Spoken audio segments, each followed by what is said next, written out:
Salam, bertemu lagi dengan saya, dan dalam pertemuan kita kali ini kita masih dalam satu tema besar, yaitu mari belajar Alkitab.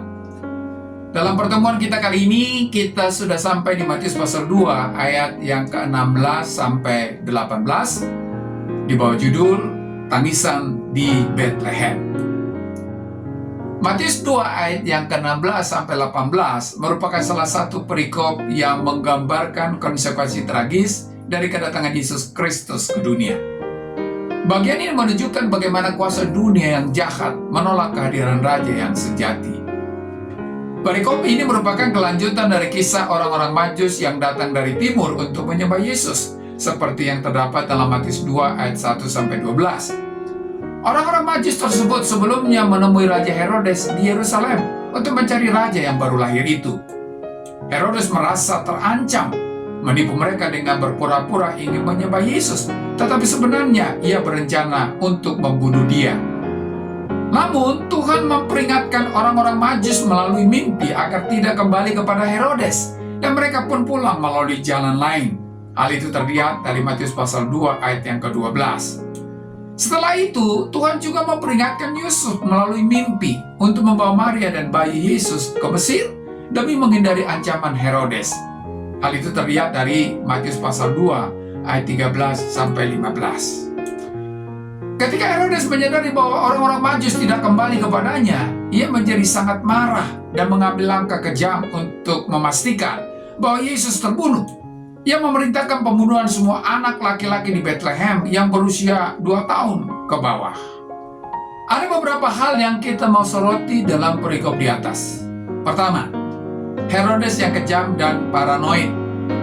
Dalam Matius pasal 2 ayat yang ke-16 berkata, ketika Herodes tahu bahwa ia telah diperdayakan oleh orang-orang Majus itu, ia sangat marah. Lalu ia menyuruh membunuh semua anak di Bethlehem dan sekitarnya, yaitu anak-anak yang berumur 2 tahun ke bawah, sesuai dengan waktu yang dapat diketahuinya dari orang-orang Majus itu. Dari ayat ini kita melihat karakter Raja Herodes yang sesungguhnya. Yang pertama, kemarahan yang tak terkendali. Herodes merasa dikhianati dan marah karena orang-orang Majus tidak kembali kepadanya. Ia merasa kehilangan kendali atas situasi ini. Yang kedua, ketakutan akan kehilangan kekuasaan. Sejarah mencatat bahwa Herodes adalah penguasa yang paranoid. Ia membunuh istri dan anak-anaknya sendiri karena takut mereka merebut tahtanya. Maka bukan hal yang mengherankan bahwa ia juga tega membunuh anak-anak kecil demi mempertahankan kekuasaannya. Yang ketiga, kebrutalan terhadap anak-anak yang tidak bersalah. Pembunuhan massal ini mengingatkan kita pada tindakan Fir'aun di Perjanjian Lama yang juga membunuh bayi-bayi laki-laki Ibrani untuk menghentikan pertumbuhan bangsa Israel, seperti yang terdapat dalam Keluaran pasal 1 ayat 15 sampai 22. Kejadian ini menunjukkan bahwa kekuatan dunia seringkali berusaha menekan dan menghancurkan karya Allah. Yesus sejak bayi sudah menghadapi perlawanan dari penguasa dunia yang jahat. Yang kedua, pengenapan nubuatan Yeremia. Dalam Matius pasal 2 ayat yang ke-17 berkata, dengan demikian genaplah firman yang disampaikan oleh Nabi Yeremia. Matius seringkali menekankan bagaimana peristiwa dalam kehidupan Yesus menggenapi nubuat Perjanjian Lama. Hal ini menunjukkan bahwa Yesus adalah bagian dari rencana Allah yang sudah dinubuatkan sejak lama. Yang ketiga, ratapan di Rama dan penderitaan yang mendalam. Dalam Matius pasal 2 ayat yang ke-18 berkata, terdengarlah suara di Rama, tangis dan ratapan yang amat sedih. Rahel menangisi anak-anaknya, dan ia tidak mau dihibur, sebab mereka tidak ada lagi. Ayat ini mengutip Yeremia pasal 31 ayat 15, yang awalnya merujuk pada peristiwa pembuangan bangsa Israel ke Babel. Dalam konteks Yeremia, Rahel atau istri Yakub melambangkan ibu-ibu Israel yang menangisi anak-anak mereka yang dibawa ke pembuangan. Namun, Matius menerapkan ayat ini untuk menggambarkan penderitaan ibu-ibu di Bethlehem yang kehilangan anak-anak mereka akibat kekejaman Herodes. Terdengar suara di Rama. Ramah adalah tempat di mana orang-orang Yehuda dikumpulkan sebelum diangkut ke pembuangan ke Babel. Ini melambangkan penderitaan kolektif bangsa Israel. Rahel menangisi anak-anaknya. Rahel yang melahirkan Yusuf dan Benyamin melambangkan figur ibu yang berduka atas kehilangan anak-anaknya. Ia tidak mau dihibur. Ratapan ini begitu mendalam sehingga tidak ada penghiburan yang cukup. Namun dalam kitab Yeremia, konteks lebih luas dari pasal ini juga berbicara tentang pemulihan dan harapan. Meskipun ada kesedihan, Allah tetap memiliki rencana pemulihan bagi umatnya. Makna teologis dari perikop ini. Yang pertama, Yesus menghadapi penolakan sejak awal. Kehadiran Yesus sejak lahir sudah ditentang oleh penguasa dunia. Ini menjadi gambaran bagaimana dunia seringkali menolak keselamatan yang Tuhan berikan.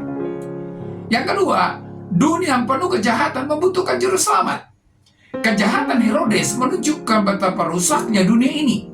Tragedi ini mengingatkan kita bahwa dunia yang penuh dosa membutuhkan juru selamat yang sejati. Yang ketiga, Allah memegang kendali dalam penderitaan.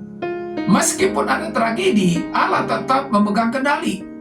Yesus selamat dari pembantaian ini karena rencana Tuhan tidak bisa digagalkan oleh manusia. Harapan di tengah penderitaan. Meskipun ibu-ibu di Bethlehem berduka, penggenapan Yeremia 31 menunjukkan bahwa ada pemulihan yang akan datang. Yesus adalah sumber harapan bagi mereka yang menderita. Aplikasi bagi kehidupan kita. Pertama, percaya bahwa Allah selalu menggenapi rencananya. Seperti dalam kasus Yesus, meskipun ada rintangan dan penderitaan, rencana Tuhan tetap akan tergenapi dalam kehidupan kita. Yang kedua, berharap kepada Tuhan di tengah penderitaan. Seperti ibu-ibu di Bethlehem yang berduka, kita pun mengalami kesedihan dalam hidup. Namun, kita harus percaya bahwa Tuhan memiliki rencana pemulihan bagi kita. Yang ketiga, hati-hati terhadap dosa dan kekuasaan duniawi. Herodes menjadi contoh bagaimana ambisi duniawi bisa membawa kehancuran. Kita dipanggil untuk memiliki hati yang tunduk kepada Allah, bukan dikuasai oleh ketakutan dan ambisi pribadi. Yang keempat, Yesus adalah Raja yang sejati. Tidak seperti Herodes yang mempertahankan kekuasaannya dengan kekerasan. Yesus datang untuk menyelamatkan dengan kasih dan pengorbanan. Kita dipanggil juga untuk mengikuti teladan Yesus dalam kehidupan kita sehari-hari.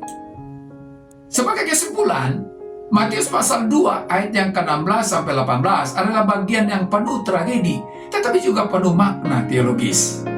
Kisah pembantaian bayi di Bethlehem menunjukkan betapa dunia ini menolak rencana Allah, tetapi juga menegaskan bahwa Allah tetap berdaulat.